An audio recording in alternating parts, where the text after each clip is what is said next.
Hey, what's up, all my hoodies? Welcome back. Welcome back to the Hood Table one more again. Please make sure you drop down in the chat. Make sure you comment in the comment section. Make sure you like, share, and subscribe to the Hood Table. And feel free to join the membership or send a cash app for the commentary to $ the Hood Table 402.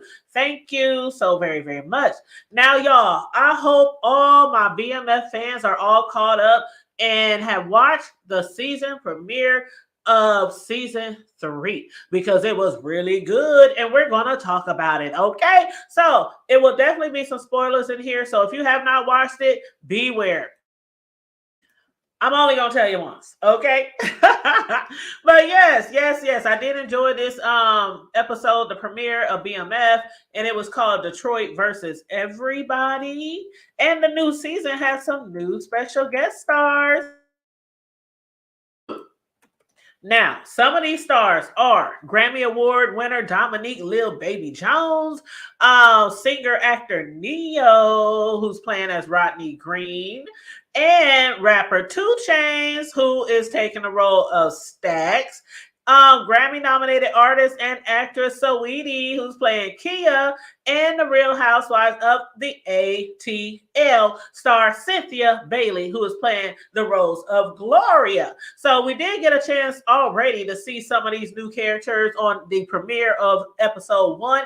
And again, we're going to talk about it. Now, we're going to be going back and forth a little bit between this new season premiere and the last episode from last season, okay?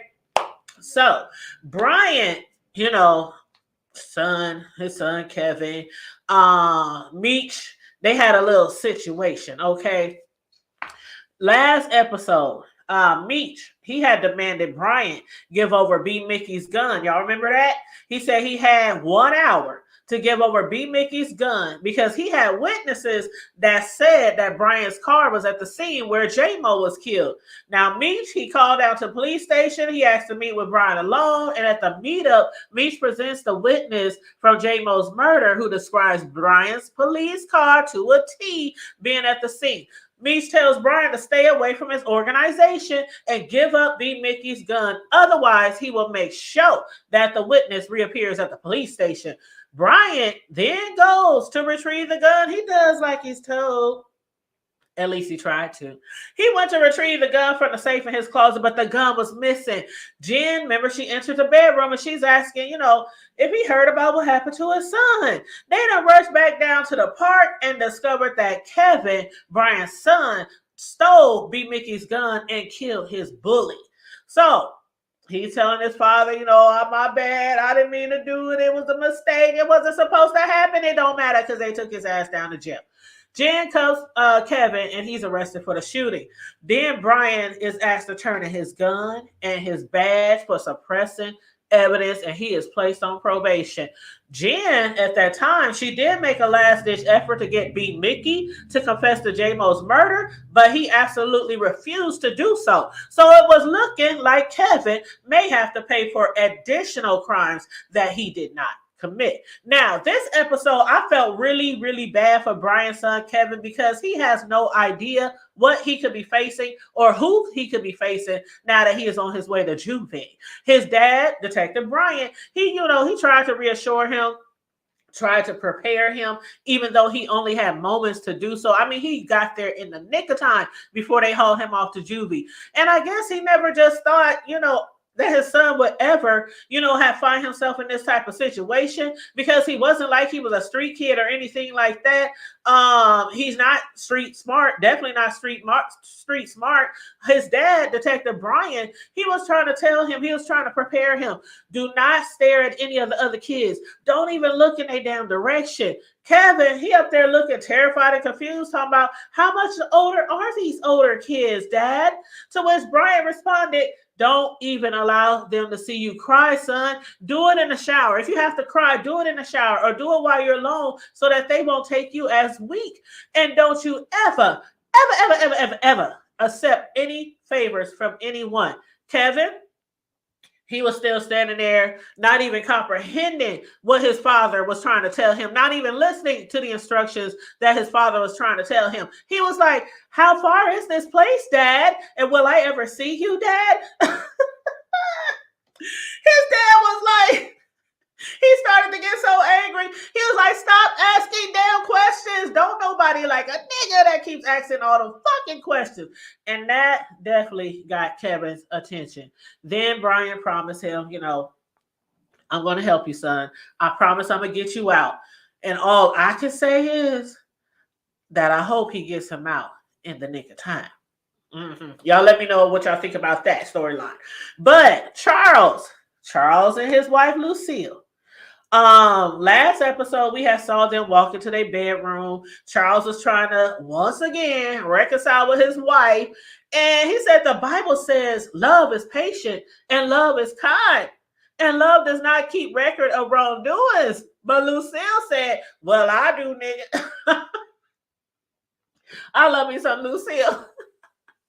But yeah, he was really trying. He even went and found a preacher, someone decent and honorable, not like Pastor Pimp Swift, Snoop Doggy Dogg, who can help them with some counseling. And Lucille said, well, I found someone too. I found a lawyer. Lucille then presented divorce papers to Charles, and he tried to suggest they go to therapy. Charles actually believes that his affair can grant the couple a second chance. Like, are you crazy? She's looking at him like, are you crazy? You got a lawyer? He could not believe she got a lawyer, and he done went and got him a whole counselor. But Lucille felt like the second chance is for the purpose of them being with other people. So for the meantime and in between time, she ain't going. Now, this episode, we did see that although it's evident that Lucille still loves his ass, she doesn't want no parts in the marriage anymore. She still is intending to file divorce and even demanded that he sleep on the couch. But most men, especially black men, especially back then, they ain't trying to hear no sleeping on the couch shit, especially if they feel like they are still the man of the house, the breadwinner, the authoritative figure over everyone coming and going in that home. They ain't trying to sleep on no couch. Shit, they'll put your ass out before they sleep on the couch, and they'll be there right with the kid and dare you to take the kids. See, some niggas is like that. Y'all know they is. But after Terry, their son decided, T decided to move out into a new place with Markeisha, Lucille told Charles, okay, there you go, buddy. You don't have to sleep on the couch after all. I guess you can just sleep in Terry's room, for now in the time being. So at least he ain't got to sleep on the couch. Now, speaking of Terry and Markeisha, last episode, Markeisha, she had called Terry, over to the crib because some men came over and tied her and the kids up looking for money that was left behind by her husband. Boom, allegedly left behind. Terry told the kids, told her kids, he tried to comfort them, he loves their mama, and he's told them that he's going to protect them at all costs and get them a new home. Markeisha then tells Terry that she loves him too. Then at the end of the show, Saint, aka Jared St. Jones, which is one of Boom's goons and one of his shooters, corners Terry and Markeisha. At that time, Terry was riding past Lamar. Remember Lamar? He was walking, he was high as a kite because he on that shit now. He was walking, he was high as a kite and thinking, now I'm the king of the D. And I got my queen right by my side. And even though he didn't lead a D to get to, being a living legend like Meech, he still loves a D. He still loves it there. So he stayed behind with Markeisha. And for him, everything seemed like it was going good. I mean, him and Markeisha was planning to go house hunting the very next day. And that was until Saint jumped out and shot up Terry's car. Now, this episode, we see Terry ready for war, as he should be, for those who put Markeisha in the hospital. But thanks to his brother and, his goons, retaliation will be done, but not by the hands of Terry. By Terry, but not by the hands of Terry. Meech wanted to make sure that the murder that's going to happen won't be put on Terry's back by ensuring Terry's crew handles it while protecting Terry at the same time. And Markeisha, of course, fortunately survived the shooting, and she's now back at home, but not her home. Terry done brought her and the kids with him to his parents' house, not knowing or not caring that his baby mama LaWanda would be there with the kids, right? LaWanda, she wasn't having that shit. Her ghetto ass wasn't having that shit. When she saw the two of them walk through that door, interrupting dinner, she went off and stormed out of there. But, child, the kids need a safe place to sleep at night. So they mom and dad, Lucille, and it was like, okay.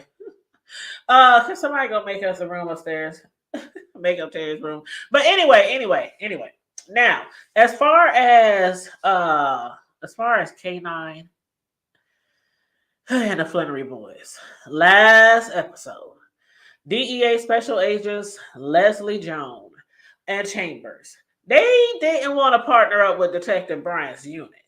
They believed that K9 had some intel that could help both units and lead them to multiple drug busts. But she was like, I don't need no damn babysitter. This is still my goddamn case. Now, K9, who had been arrested in LA by the DEA agents Lawrence Kennedy, aka K9, was arrested for intent to distribute 50 kilos. He did eventually snitch on certain people, but not on the Flannery Boys. And somebody mentioned this episode. Do you think that he might flip on them? And they was like, nah, I don't think he's going to flip on us. And K9 wasn't the only ones. He snitched on several people, but he didn't throw the Flannery Boys under the bus. He snitched on certain people, but not on Terry, not on Meech. Markeisha, she wasn't snitching either. Neither on Terry, Boom, or Saint. Detective Amberson had asked her about one of her husband Boom's main shooters, Saint, aka Jared St. Jones, asking if she thought that he was the one to shoot her, to which she, of course, declined to answer. She ain't no snitch. And her husband is Boom. Saint is one of his best shooters. First of all, she ain't no snitch. That's all it boils down to right there. So she refused to answer, especially since she felt that Detective Jen, it's your fault. Bitch, it's your fault.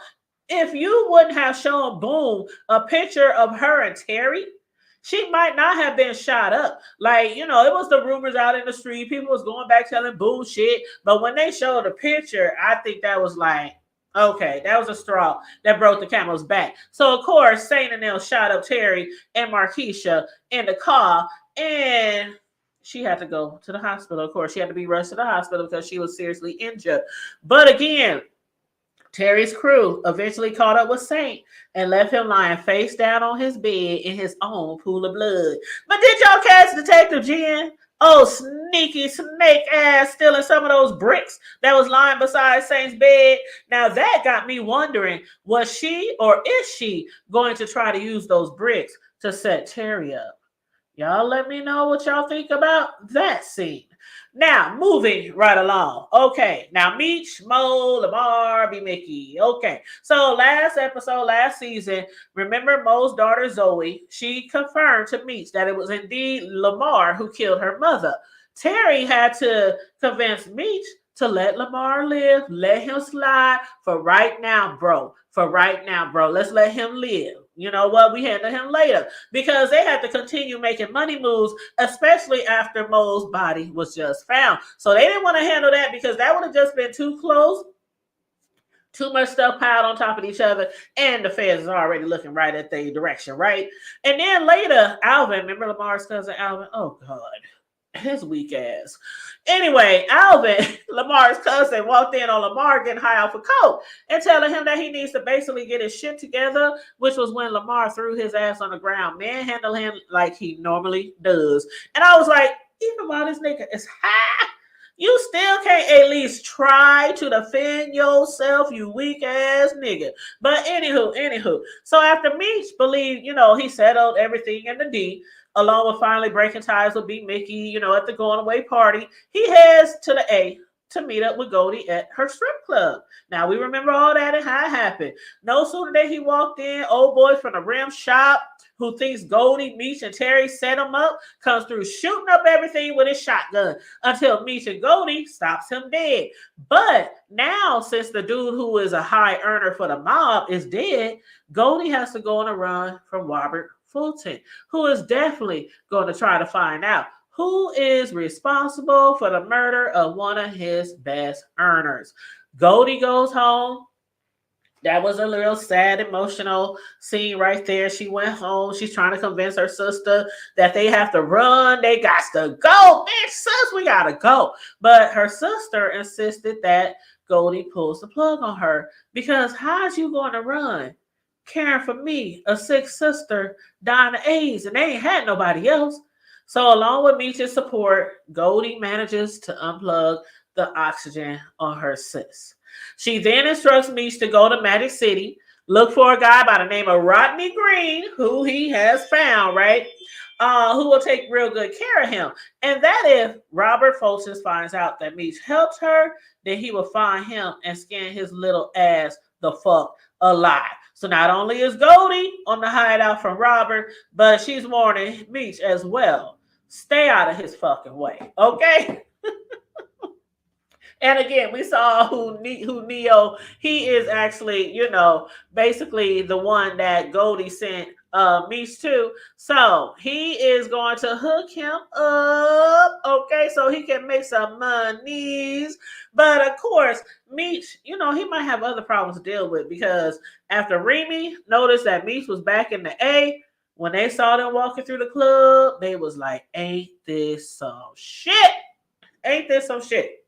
So this episode, Meech's relocation to Atlanta to expand the BMF empire is already bringing new challenges. But first, he introduces him to Big Dog, like Goldie has suggested. Right now, Meech needs intro to local connects. He needs to clean his money. He needs to make money. He needs to distribute. He needs to push 500 pure bricks that he split between him and his bro Terry. And he needs to help Ty's old crew to help him flood the streets. But he had to get in good first with, with Stacks first, who was Ty's right-hand man, and also the link to all Ty's distributors. And even though Meech claimed that Ty gave him a blessing to roll with his crew, Stacks was like, shit, he ain't never been given the memo about that. He was like, ain't nobody told me shit, so I ain't going, nigga. But he and his crew rolled out.